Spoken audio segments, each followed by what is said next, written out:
further ado, here is Tanya. Great. Thank you so much, John. What I wanted to do today was just kind of talk through how mobile marketing is and how it's working for CPG company. To start off, let's talk about what mobile marketing is. Mobile marketing comprises any exchange or engagement with marketing communication that occurs among marketers and end users via the customer's wirelessly connected mobile device. So in short, that means anything consumers are using via a tablet or their mobile phone is what we're considering under mobile marketing. Now, as we go through this, a lot of mobile marketing right now is focused on mobile phone. And part of it is the evolution we've seen with mobile marketing. In 1983, we had our first mobile phone. It was the Motorola Dynatec 8000. Had 30-minute talk time with an 8-hour charge.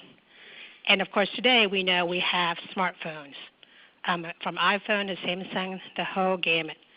And mobile phones usage has become more predominant.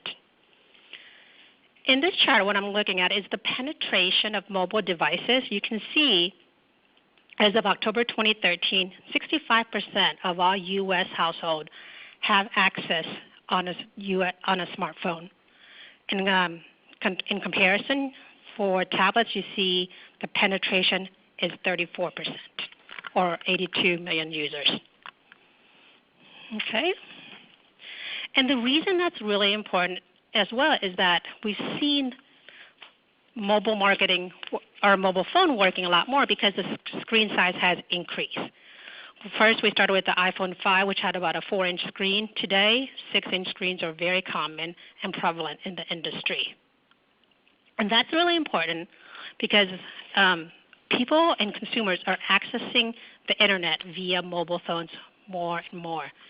You can see in February 2013, 48% of consumers access the internet via a mobile device, a mobile phone particularly.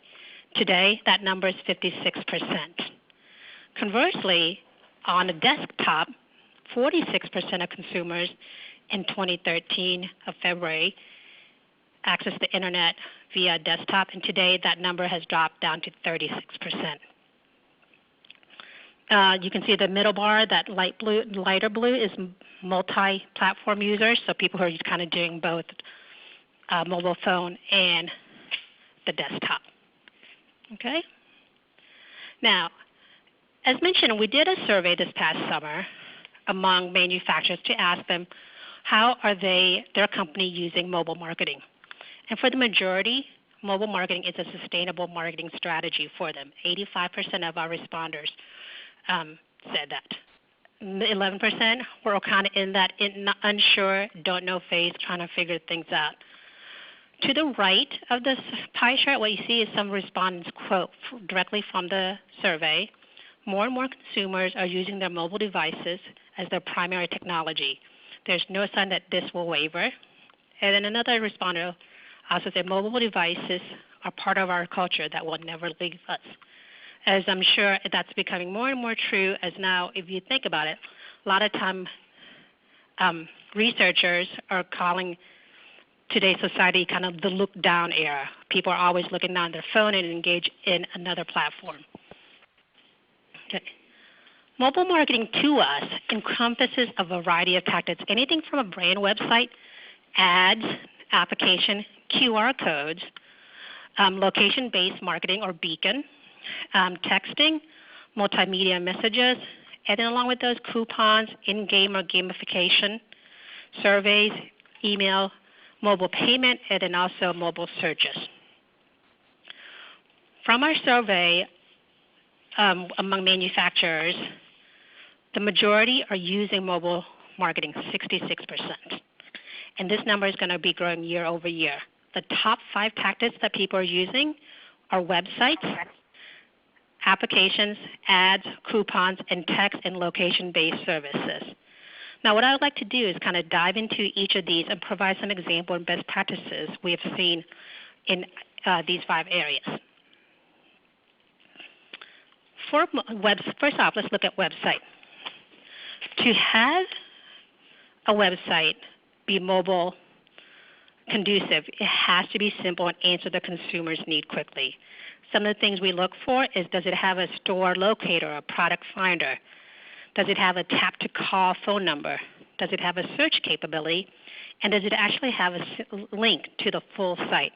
You can see here we have Chili's.com, and when you put that on your mobile phone, a couple of things, 4 main things shows up. Your menu, the menu, any future items, a locator, and then a capability to order now. So you tap on that and you would call right into a local Chili's to put your order in. That's a very nice, clean, interactive for the consumer to engage them.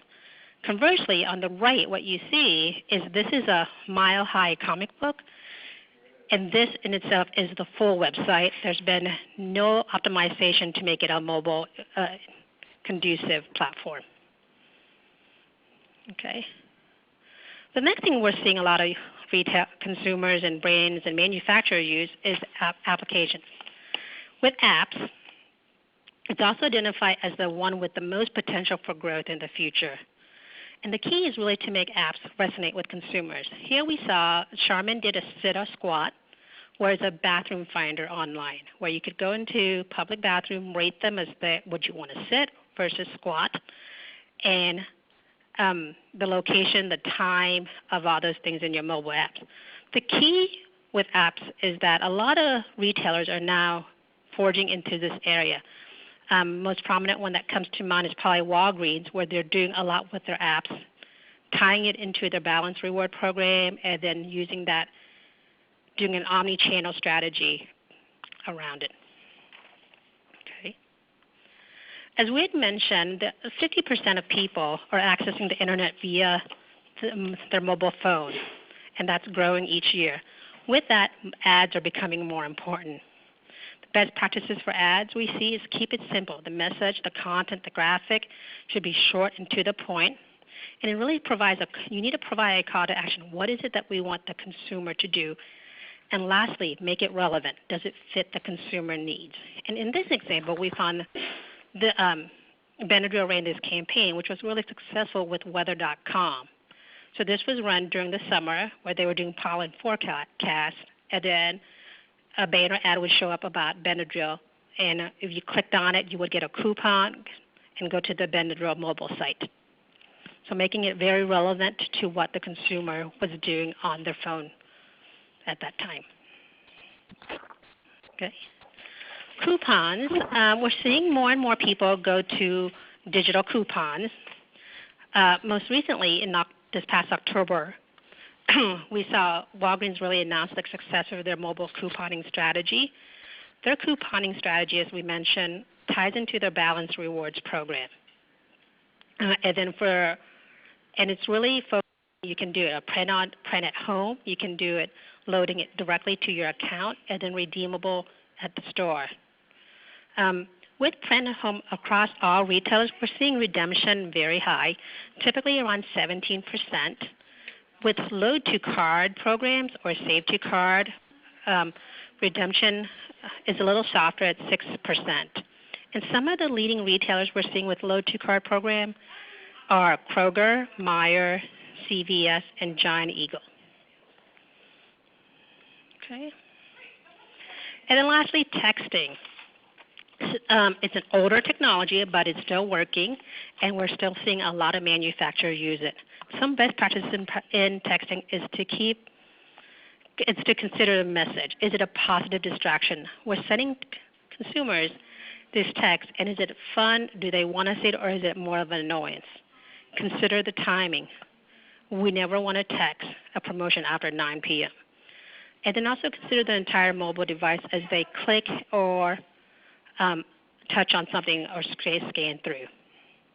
An example of this is here's Bed Bath & Beyond. In contrast, this past month, I was recently in a Spirit Halloween store.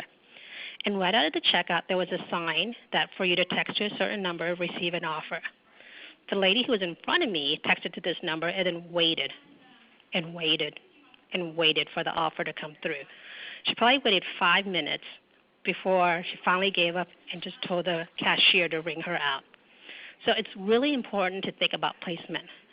conversely, if you think about it, contrasting that to that experience, Bed Bath & Beyond has these signs about text number, receive a 20% coupon at the front door, and then also throughout the entire store. So as you pick up a product and you're looking through it and you're putting it in your shopping cart, you start texting it, which is allowing them enough time to actually get the offer by the time they go to the counter. So that's what we mean when we say really consider the whole entire mobile experience and what it's doing for your consumer. Location-based services is also another up-and-coming area where people are using a lot. We've seen 2014 with a lot of beacon technology coming into play. The most prevalent one that's happening right now is probably Starbucks, who's using it the most efficiently, where they can locate where your phone would locate a Starbucks that's in your path nearby. In addition, if you think about what we were just saying about the entire mobile experience, Starbucks has completed the entire mobile experience with, a payment system, a place to kind of pre-order your coffee of choice before you even step into the Starbucks. This past month, we also seen a lot of retailers, predominantly Walmart and Duane Reade, moving into this beacon area. Okay. So lastly, at the end of the day, is mobile marketing working? And a lot of you remember we said about 66% of people were using mobile. 61% of them are saying that it's successful. A quarter are not certain. With mobile technology, as any new technology,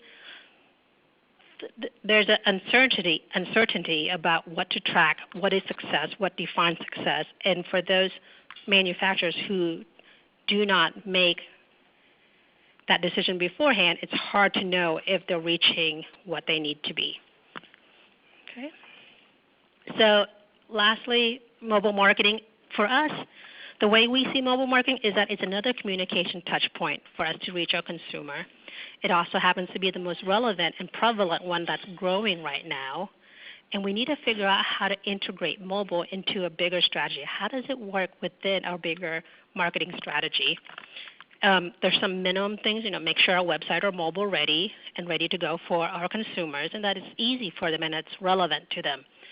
For manufacturers, it's important to test different platforms to see what works with our consumer and what is it our consumer want from their mobile experience. For some, they're going to be engaged with their retailer of choice, and as a manufacturer, we can piggyback on that. And then for others, it's going to be more fun, like the sit and squat example that we had given earlier. So with that, I would like to open up to any questions that are out there, and if you have any questions, just go ahead. Oh. Yep, we have some questions, Tanya. During the presentation, you gave examples from Walgreens, Bed Bath & Beyond, et cetera. Could you give some examples from the grocery channel in terms of mobile strategies? What are you seeing there? For mobile strategy, what we're seeing a lot of is places like Safeway or Meijer, where they're really tying their loyalty program into the mobile. Safeway Just For You strategy, now you can load it. A lot of their stuff is being pushed out to be mobile ready so that you can see it on your phone, and same as for the Meijer program as well, the M-Perks. Mm-hmm. Okay, all grocery retailers have a website people can access in their desktop. Are most of them optimized for a mobile phone or not? I think that's on a case-by-case basis.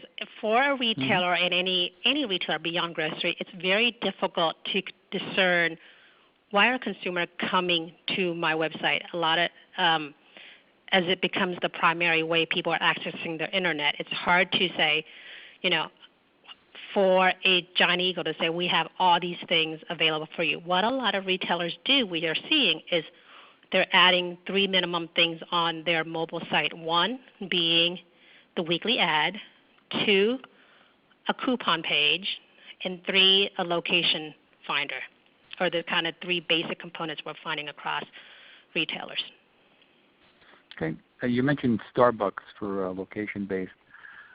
In terms of the grocery channel, Giant Eagle is testing beacon technology.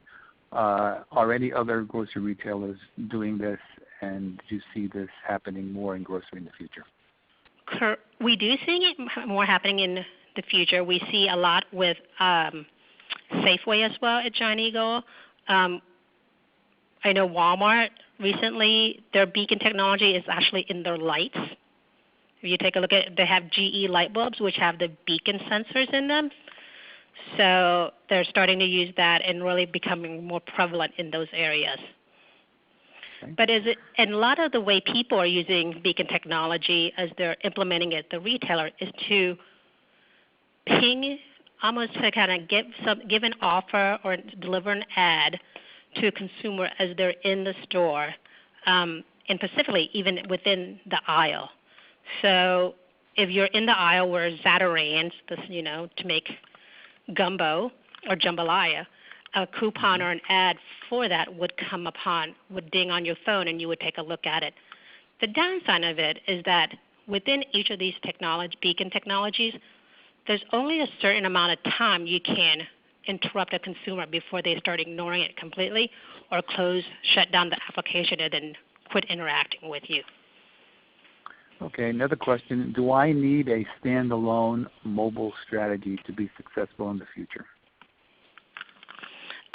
I would say for that one, no, not a standalone. What we need to do is really consider how the mobile technology and mobile marketing encompasses and incorporates all your other within your marketing strategy, and more moving towards an omni-channel strategy.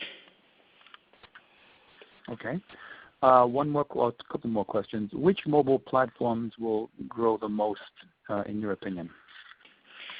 In my opinion, right now, it's going to be a race between applications and the beacon technology. I think those are getting a lot of eyes upon it right now. A lot of people looking towards it, testing it, looking to see what works and what doesn't work for each of their brands. Okay, and then the final question that I see here is, what product categories lend themselves best to mobile marketing? I think it's across all product categories for our manufacturers. I think I could see an application where I'm in the grocery store and in the produce aisle, and maybe I get a recipe pop up to say, buy cilantro and make a sauce. Make some salsa, buy some tomatoes, and doing a recipe pop-up. And then at the same time, we've seen it, with things, I can see it with more durable or non-perishable, such as diapers and Pampers and Huggies, and working it that way as well. So I think there is really opportunity across all product categories for mobile marketing to become a part of. Okay. Well, I thank you very much. Certainly mobile is an area that both manufacturers and retailers have to keep an eye on going forward. If there are any more questions or more information is needed from Partners in Loyalty Marketing, you can reach out to Tanya Bothanar directly at tanyab@partnersilm.com. For more information about the Shopper Technology Institute, please visit us at shoppertech.org. Now, this concludes the 6th Lead Marketing Conference. All registered attendees will be sent links to all the presentation recordings and supplemental materials early next week. The 7th Lead Marketing Conference will take place in May of 2015, so circle your calendars now. Until the next time, this is John Karolewski signing off for Partners in Loyalty Marketing, the Shopper Technology Institute, and the Lead Marketing Conference. Thank you.